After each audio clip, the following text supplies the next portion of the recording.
Hello, welcome to my channel, or welcome back. I hope you're all doing well today.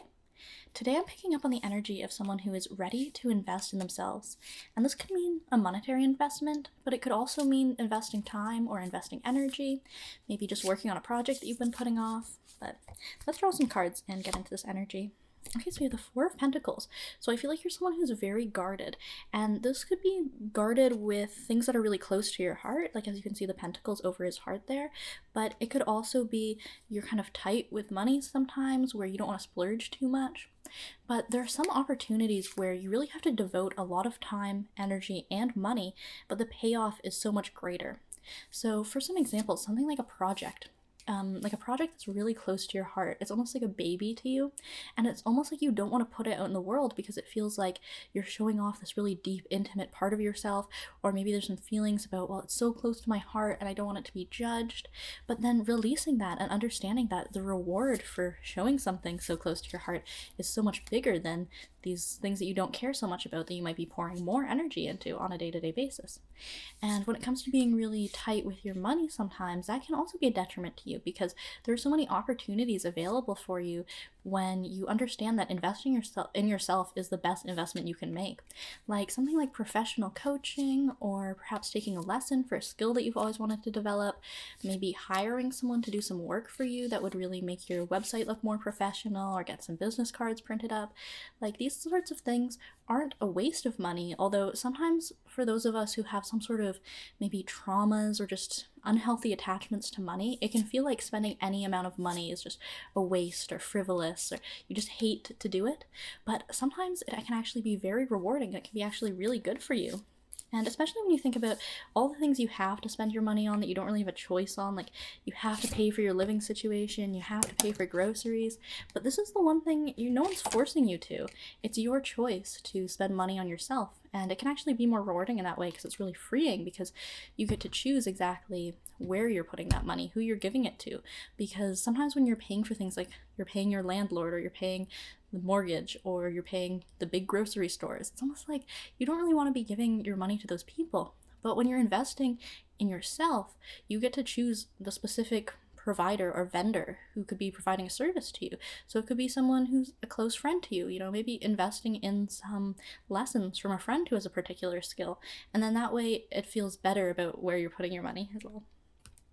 So the Queen of Wands, so I feel like you're someone who is very optimistic and also very independent, and I feel like you're starting to come into your own power in developing new skills. I feel like you're the type of person who has always enjoyed working in isolation, and so that's where some of this feeling may come in of not necessarily wanting to share things with the public, or maybe not wanting to take advice or lessons or any help from anyone else. But I feel like you also have this really optimistic spirit of knowing that you have something really great and powerful within you, something that will really resonate with other people. So it's kind of about bridging that gap between knowing that you want to share things with the world and knowing that what you share will be great and will really make an impact on people, but also feeling really independent, feeling really guarded, holding things close to your chest, and kind of just doing things for yourself. But it's about bridging the gap between these two and understanding that, yes, you did do these things for yourself in the first place, but also sharing them can make the world a better place. And sometimes investing in yourself will enable you to share your work in a more effective way. So like I mentioned, something like a business card or a better website is going to draw in more people who want to look at your work. And it's just about making the process a little bit easier for them, like more streamlined, where people don't have to fight and, track you down by looking up so many Google searches. Like that can be a lot of effort for people, right? It's just about making the experience easier for them, and then they're more willing to look at what you have to share. And sometimes that requires a little bit of time, energy, or money invested on your part. All right, so we have the Five of Cups. So there's this feeling of missed opportunities or regrets or looking back at the past. And I feel like this is really common in this energy for sure, because there is a sense of, oh, well, I should have done it back then. And maybe there's this feeling of seeing peers succeed when you weren't succeeding on the same timeline as them, or maybe seeing people who are working in a similar style as you, maybe had a similar business idea or a similar art style, and they succeeded. But because you never shared your work with the world, or you never invested that time and effort to really put together a finished project, or you never invested the money to distribute your work, you just didn't see the same level of public success. And so that's where that feeling of looking at these spilled cups comes in, because it's all about missed opportunities. It's about regrets of just, I wish I had done this.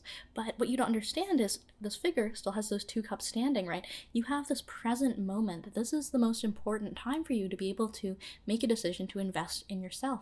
And we're all on our own timeline, right? Maybe for some of those people, that was the right time for them to be putting out their work. Maybe it just resonated a little bit more with the general public at that time. Or there was just some timeline about their lives. Like maybe you had some problems to work out in other areas of your life, not related to your work, but working out these problems has actually strengthened your work even more as well.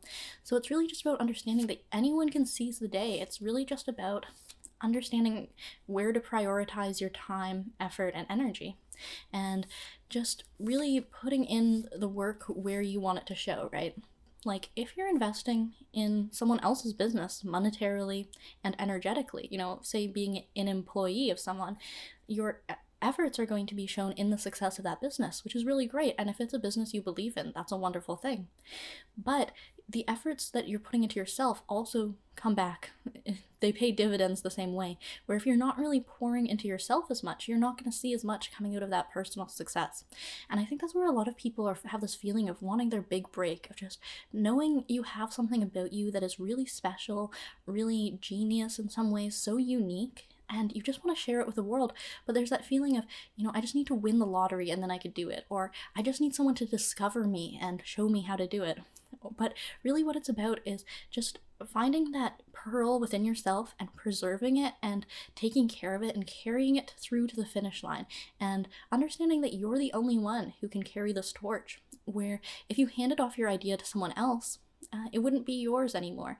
Or if you just waited to win the lottery, you wouldn't have put in all those hard nights of blood, sweat, and tears really devoting yourself to the work, because it's almost like you could wave a magic wand and have it be done. So it's really about understanding that the hard work does pay off, and it's just a matter of really putting your head down to the grindstone and getting things done, for sure. All right, so the Three of Pentacles. So there's this feeling of working on a project with different sides of yourself, or maybe even collaborating with other people who have some different strengths. And in this card, there is a cathedral being built, and cathedrals take hundreds of years to be built, and sometimes they're never even finished either. So I feel like this is kind of the nature of the work that you're doing on yourself, or the work that you're doing in the world. It's kind of a lifelong process. But along the way, you're sharing these pearls of insights that could manifest as a project or some sort of business or a product. And it's understanding that as you keep working on yourself, your output gets even better and resonates with even more people. So it's like maybe you put out one thing now and the response is not that great, but you keep doing that every day for years, and suddenly you start to realize like it's picking up a little bit of traction. It's becoming this bigger picture where, maybe you were working and carving those stone gargoyles for a whole year, but by the end of 100 years, you have a whole beautiful cathedral built. And then there's also the feeling of bringing in different sides of yourself, understanding that you have a side of yourself that is better at planning, or a side of yourself that's better at just sitting down and doing the work, or a side of yourself that can really dream creatively and pick out all the beautiful colors you want for your website or the font for your business cards, and that sort of thing. Is understanding that you have all these different strengths, and it's allowing these strengths to shine by putting them towards the right effort, right?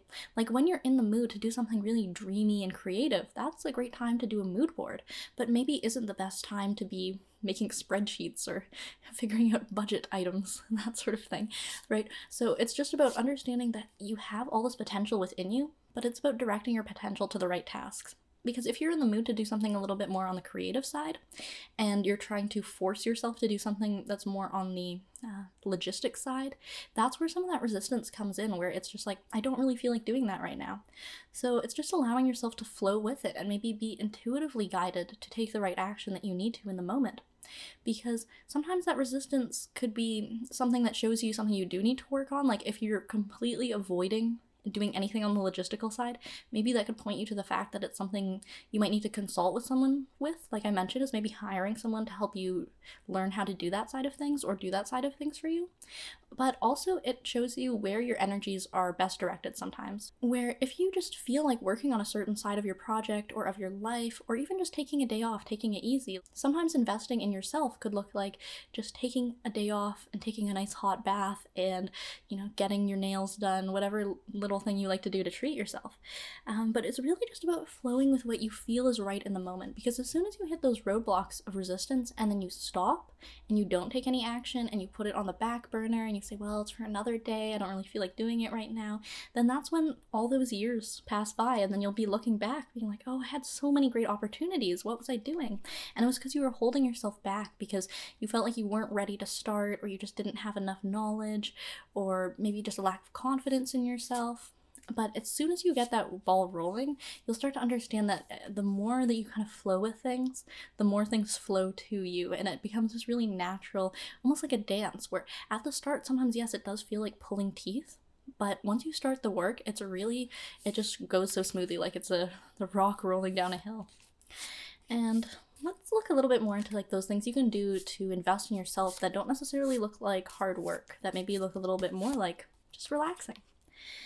Alright, so we have the Seven of Wands. So this is just about fighting off some of those thoughts or some of those feelings.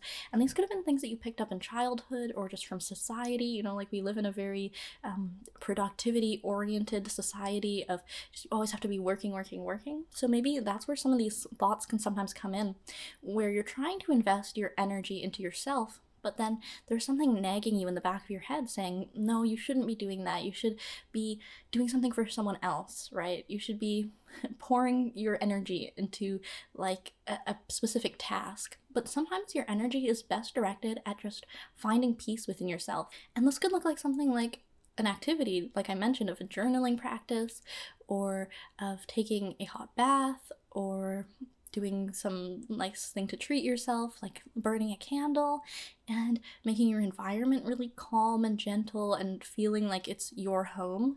But it could also just mean like doing some of that mental work of just sweeping up your mind, lighting a candle in your head, you know what I mean? Of just, maybe you just want to lie back and not necessarily think about anything or do anything. Like maybe just genuinely sleep sometimes can really be an investment in yourself. If you think about it, right, it's like if you had a horse and you wanted this to be the fastest racehorse in the planet, would you deprive it of sleep and not feed it enough, or just feed it really unhealthy food and just like leftovers and scraps?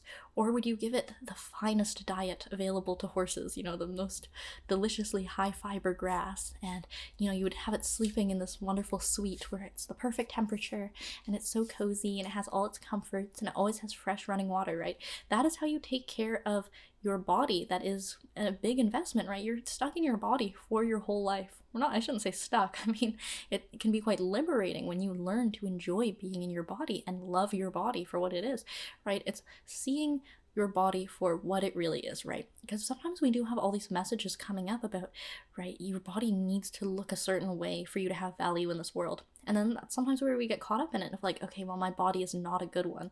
I don't like it, or there's something wrong with it, right? Maybe you have some sort of health condition, which so many people have chronic health conditions or illnesses that really make the day-to-day operations of their body feel out of the norm. But this is not actually a problem. Like, there's nothing wrong with you. That's just how it is. That's your own mountain to climb.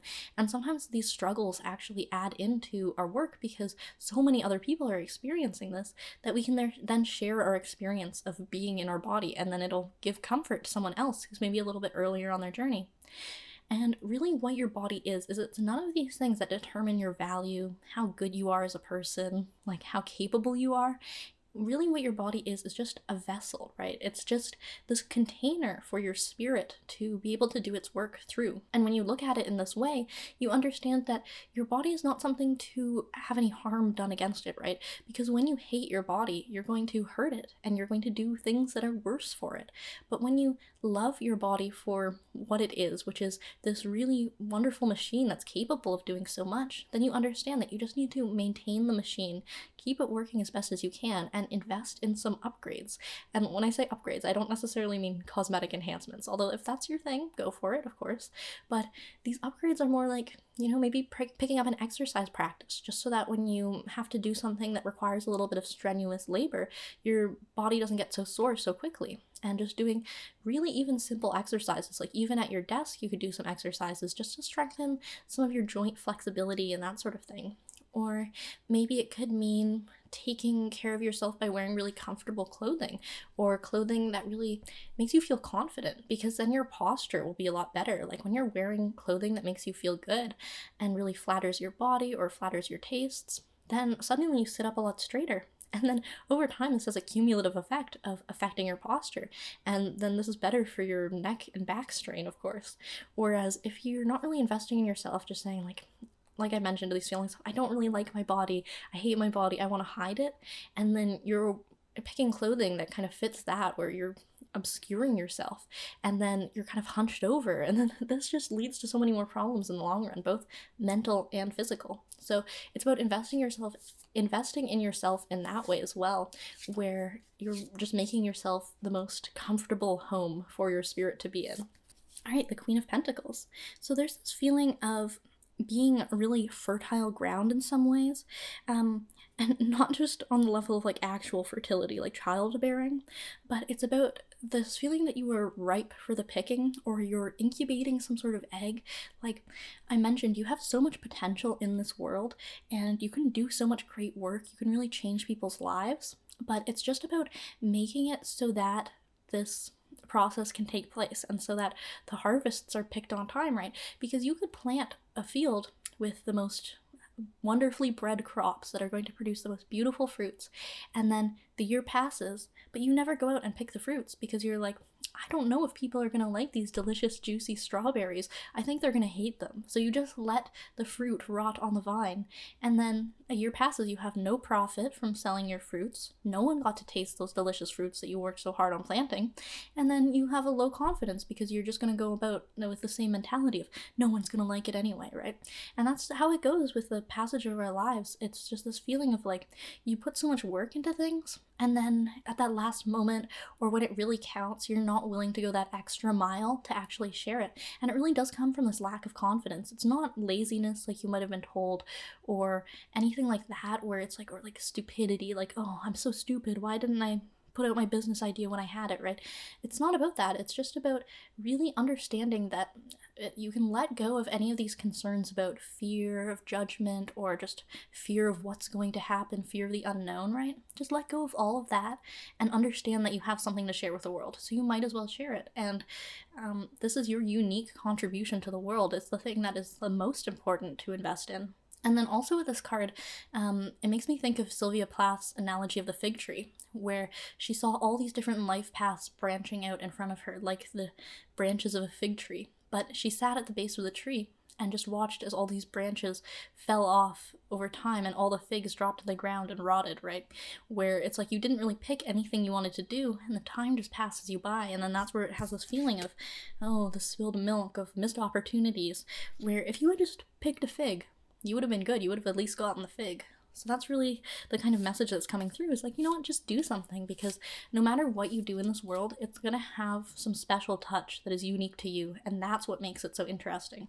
It's not because you're the best in your field, or, you might be, but you don't have to be, or this feeling like you're just like a genius, right? There's always this feeling of like you have to be winning the Nobel Prize or it's no good, but that's not really what it's about. It's just about sharing something that's so unique to you that only you could have made it, and it doesn't necessarily have to be something that is world renowned. If it changes the lives of your family and friends or peers who are working in the same style as you, or it just touches one person's heart, right? That's enough. That makes it worth sharing alone, right? If your work resonates with somebody so much that it touches their heart.